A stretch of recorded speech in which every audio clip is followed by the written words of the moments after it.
Hi everyone. Last month, the government just released another 3 plots of land. So the sites are Dairy Farm Walk, Tengah Garden Avenue, and another at Bayshore. So Bayshore is exciting as well because it's currently a big empty forest that they have just cleared up, and then they will be pumping in both public and private housing in there.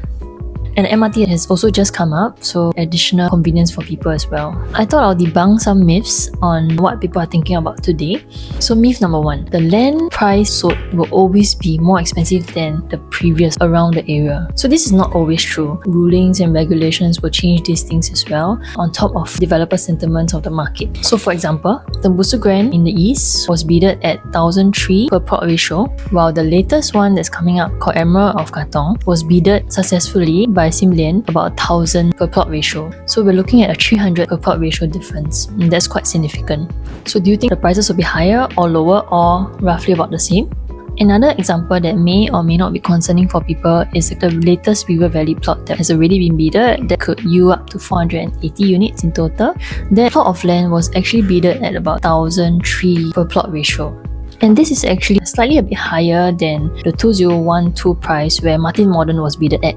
Thereafter, you see developments in 2016 that was bidded at 1,700 per plot ratio. So that's Tavernier, that's Vivre. Those were bidded at that price and they launched at about 2,008 to 3,000 per square foot. Right now the question is, what would the plot at River Valley be priced at such a good location? So my take is that even though the price is bidded lower, because of the construction and marketing cost has gone up since COVID, they will likely be priced at the current market rate at the very minimum. So that gives them a bit more profit margin and cost to cover for their construction and marketing as well. So myth number 2, if there are many empty plots around the area, you will mostly stand to gain if you buy at a first mover advantage. That means one of the first ones in the region. So in short, the answer should be yes. We assume that the developers would price the next one more expensive, which proves to be the case in the Lentor area. Lentor Modern was launched at about 1,009 per square foot. The latest Lentor Mansion is transacting at about 2,002 to 2,003 per square foot.